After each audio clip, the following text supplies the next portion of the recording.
Thanks for coming on.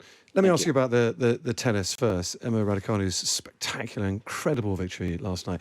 I understand you watched it, but not all of it. Yeah, that's only because I was disturbed by my 12-year-old daughter during the time, which things I won't go into. But I watched most of it, and I thought it was spectacular, amazing, and run out of words for it. But most of all, it was just inspirational to everyone, including my own daughters, especially, but to all of us, including politicians like myself, about how to do things and how to sort of set out. And even I think with her opponent, what we saw was the good grace that they both had afterwards, and how they treated each other with respect. Yeah, it was wonderful seeing that, wasn't it? If only everyone in politics could take losing as well as Raducanu's opponent did last night. Let's move on to COVID, of course. Some big announcements coming up this week. Can I just ask you first about the state of the virus, the prevalence, where it is and where you think it might be going?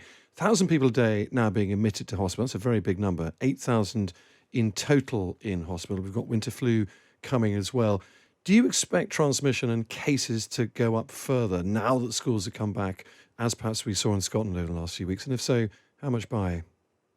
Yeah, what we do know is that the autumn and winter months are favourable to COVID and other viruses, and that's why this week the Prime Minister will be setting out our plans to manage COVID and other viruses over the coming months. And as we know with COVID, but it can't be said enough, that our strongest defence, our first line of defence, are vaccines. They've been enormously successful, and yes, as you say, Tom, sadly there are, of course, still people in hospital with COVID. Sadly, some people have still died with COVID, but it's the vaccines that have severely weakened that link, and the take-up rate has been brilliant. We wanted to go even higher, of course, but alongside that, to complement the vaccines, we've got treatments that we didn't have before.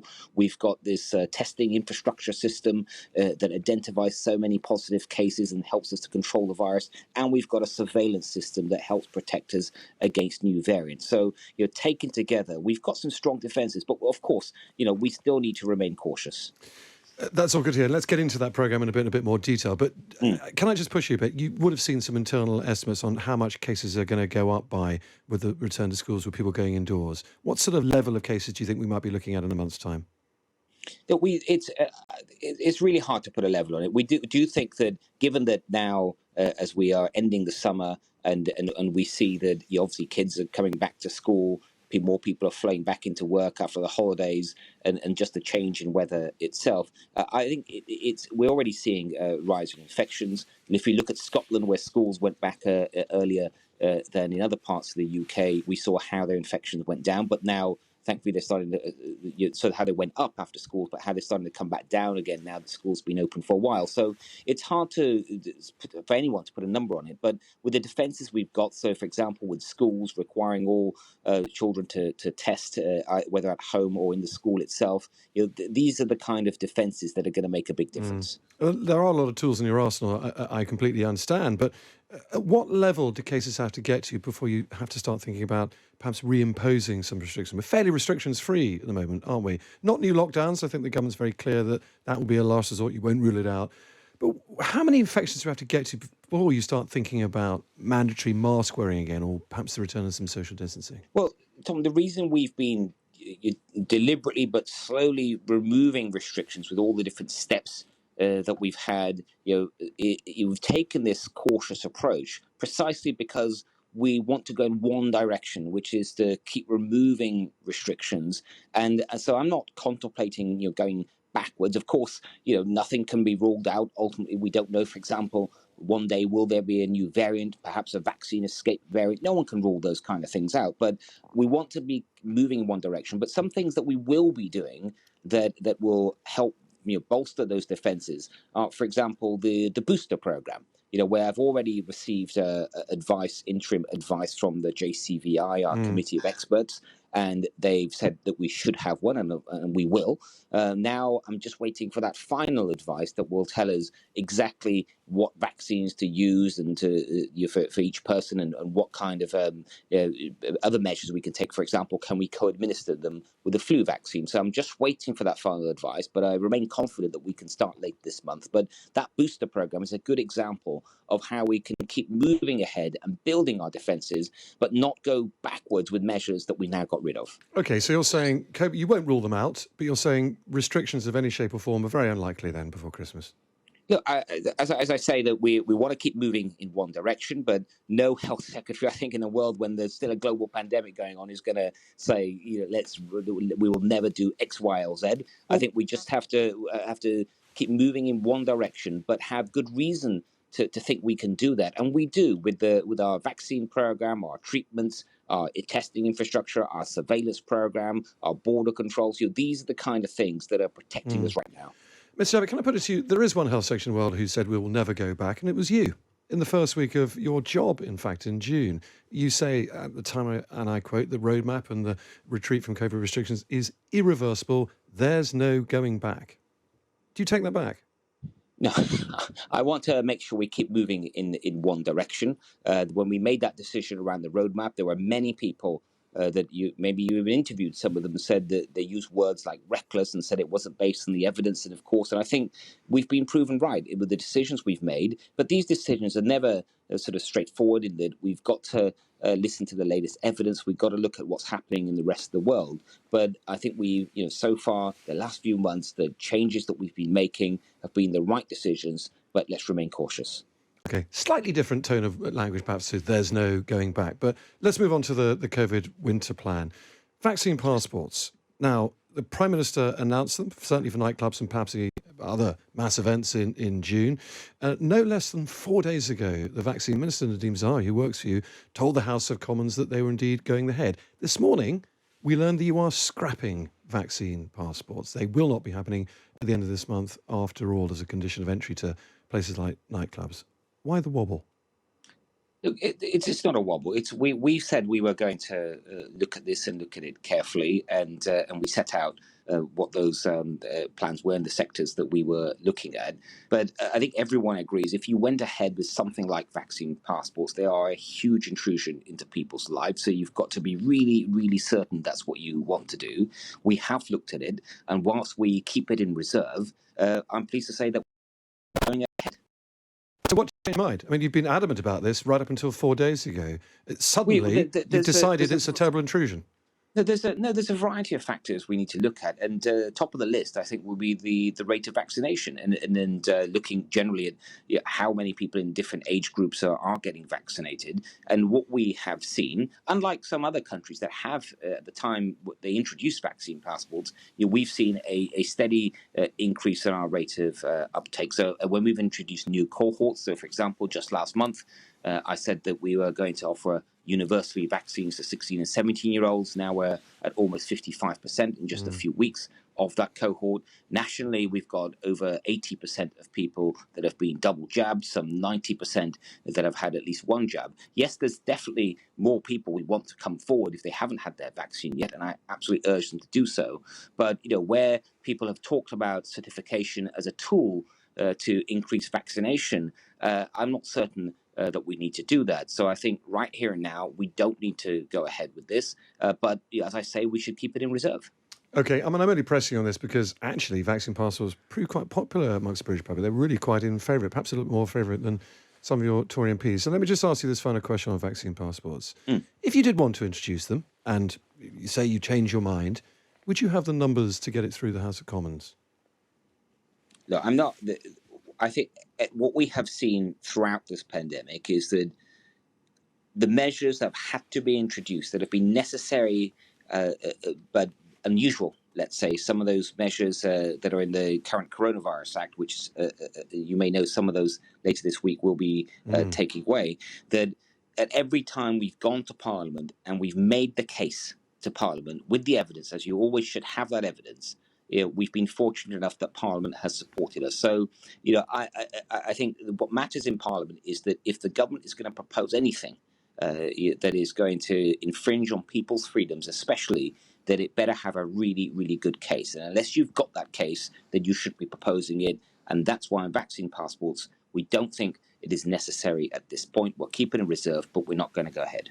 Okay, let's talk about something else that we also think is going to be scrapped, which someone kindly briefed to the Sunday papers, which helps shows like this when we talk to gentlemen like your good self.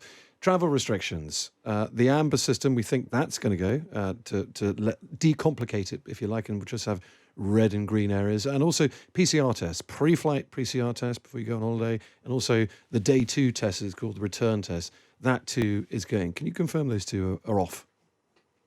No, I can't confirm that because we haven't made any final decision on that. What we have said all along is that these are recognized. We recognize these are big restrictions on people and also actually high costs. Think about the average family going on holiday this summer. They've been necessary, but we should always keep it under review. And the moment we can either simplify the system, remove some of these costs, that we should do that. And so, for example, you just mentioned the sort of day 2 PCR tests if you're coming from green and amber countries. That's an expensive thing for anyone to do. They've been important thus far, and the moment that we think we don't need that particular type of test, then we should get rid of it. Okay, you're also reviewing the Coronavirus Act. We'll wait patiently to see what happens with PCR tests. I think you've lent into those ones going. Coronavirus Act, we expect you to extend for another 6 months, but you're taking out some quite big powers. You're not reviewing various things such as the ability to lock down schools and the like. The one thing you're not doing is touching the Public Health Act, of course. And as you'll know, the Public Health Act is actually the bit of legislation, not the Coronavirus Act, that you use to lock down the country. In fact, Secretary of State, you have huge power under the Public Health Act. You can close down pretty much anything you want, including the entirety of the economy with a stroke of your pen. If you want to review powers and get rid of some of these draconian powers, why not review the Public Health Act? I think, well, first of all, Tom, as you say, under the Coronavirus Act, which had many of these emergency powers, these necessary but emergency powers, we will be announcing this week that many of those will no longer be needed, and we will be removing them. So the ability for the government, for example, to close businesses, to shut down schools, to extend warrants, these we don't need them. We should get rid of them. Others that we do need that are in the Coronavirus Act, like asking people if they test positive to self-isolate, we will keep, and I think people will understand that. When it comes to the Public Health Act, the Act has served as well. It's been there for many, many years. Successive governments rightly have only used it very sparingly in emergencies when absolutely necessary, and sometimes those powers are widespread. Sometimes they're very focused. So, for example, I remember as Home Secretary when we were dealing with the poisonings in Salisbury, we used aspects of the Act. So it's a really important tool to have on the statute books. But if any government of any colour is ever going to use those kinds of powers, they've got to have a really, really good case and present those to Parliament. I don't think it would make sense to get rid of such an act, or even it's necessary at this point in time to review it. But as I say, to use those powers, whilst they can be really useful in emergencies, you better have a really, really good case. Okay, another part of the winter plan, you've just discussed a bit of it, of course, is vaccination programs. The booster program, we expect to see that confirmed this week and rolled out. We're still waiting for Chris Whitty, the Chief Medical Officer's report on vaccinations for 12 to 15-year-olds. Now, that might come quite soon. There's chat that might come this week. Perhaps you know better than I would. But even if it does come this week, and you can press the button on vaccination for 12 to 15-year-olds, because they need 2 jabs as well, and there's an 8 to 12-week interval, the truth is we're not going to get 12 to 15-year-olds fully vaccinated and double jabbed really until the end of this term, are we? Well, I mean, first of all, I as you know, the CMOs are looking at this. They're looking at it independently, as they should, and I don't want to sort of prejudge anything they might come up with. I think what they say and how they say it is going to be incredibly important, and the government will be led by that. In terms of how quickly, let's say they give let's just assume for a second they give the green light, and let's assume the government is persuaded by that argument. I want to make sure that we are ready to go as quickly as we possibly can, and that is why over the month the school vaccination teams have been preparing on just in case the government hits the go button on this. Some of the things, and you just mentioned one, you said 2 jabs. I mean, who knows whether it will be 2 jabs or 1 jab? For example, just to remind you that we are vaccinating 16 and 17-year-olds, but at the moment the recommendation is 1 jab only. So there are things like that we shouldn't just assume it's going to be the same as the process that we follow for adults. Vaccinating children is very, very different. But luckily, as a country, we have a really, really well-established system, the school vaccinations program that has been around for years. These people are experts. They know how to do it. And I'm confident that if we did give the green light, that we can roll this out very rapidly. But it's really important that parents are given the full information, because they are the ones that are going to have to look at this and we will go to them for parental consent, and of course we want that process to be as smooth as possible. Let's move on to the health and social care levy, the big row of last week. Now, you've got a vote in the House of Commons on Tuesday. You're going to enshrine the health and social care levy in law. We won't go through all the arguments, I think, of last week, because we talked about all that then. I was at your press conference with the Prime Minister on Tuesday. I just want to ask you, on a point of principle, your own personal political philosophy, in principle, is it right that a British government should be spending 44% of all the tax it raises on health and social care, and permanently? Because this tax rise is not going away. It's not going to go away when COVID finishes. It's staying permanently to pay for social care. I think the best way to answer that, Tom, is I think the principle of our NHS, for example, is the right principle, that it is a world-class health service, free at the point of use, paid out of general taxation. That is a principle I think that almost every Brit subscribes to. And as long as that remains the case, and I think it's a really powerful case, then you have to have, obviously, the funding for that in a sustainable way. So you can't just keep borrowing it. The government has put a lot more money into health and social care over the crisis, 44 billion last year, another 30-odd billion this year. But that's sort of temporary increases to deal with the direct COVID pressures. But in a sustainable way, if you're going to do it, you have to, unfortunately, you have to turn to tax, and either the other alternative would be to find savings elsewhere. If you can't do that, you have to turn to tax. So you have to have a really, really good reason to raise tax. I think that bar has been met. And as you know, and you might mention it, so I'm just going to mention it for you. If you're going to think about, yes, but you broke a manifesto. I'm not going to. We did that round last week. I want to ask you about... We were really open about this. We've been really transparent about putting the interests of the British people first and protecting our institutions, particularly our NHS. You made that argument last week, Mr. Javid. What I want to ask you about is your political principles. Let me put one final political principle to you. The tax burden, as you now know, is the highest after your tax rise last week since 1948. 35.5% of GDP is now what you're raising in tax. Are you personally comfortable with that level being permanent? Well, I would, of course, I'd want to see that come down over time, and there's a number of ways to try and do that. And one way is obviously in the future to see what taxes you might be able to cut, and that's going to be a decision for the future for the Chancellor. The other way to do it, as a Conservative, is to back the economy and back economic growth, because the number you just gave there, 35.5%, it's clearly a proportion of GDP. So if we can continue as we are to be a pro-enterprise, a pro-business government, and can grow the economy. Our economy now is growing faster than the IMF had forecast, faster than the G7 had forecast, faster than many other European countries. That's what's going to get us out of a situation of the overall tax burden. I'm going to bring in Jack Blanchard. Quick question in a minute. Final one from me. You said this week when you were talking to Tory MPs that you will be watchful for any waste or wokery from the NHS. What did you mean by NHS wokery?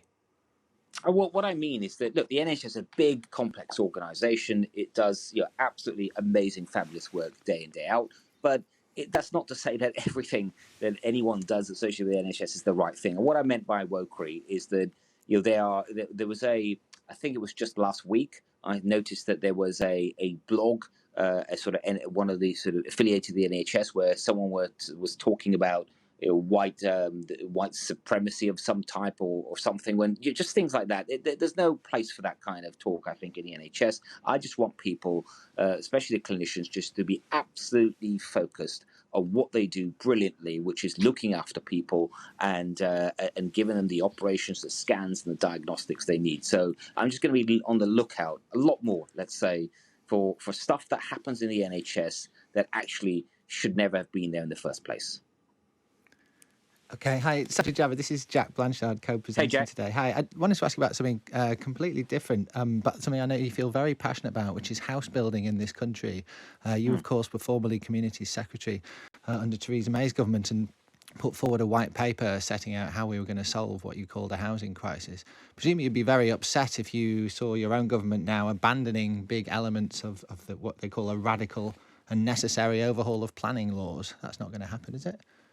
No, I'm aware of some recent speculation, suggesting that that some proposed changes may or may not happen. But I don't respond to speculation like that. What I'm interested in, what actually happens. And if you look in the last couple of years, there's been lots of really good development, pro housing changes that have been made, especially around permitted development rights, but also in the support that's been provided to councils through things like affordable housing. You're finding plots more quickly, and so that's the kind of thing I think that is going to get us to the kind of housing numbers we need.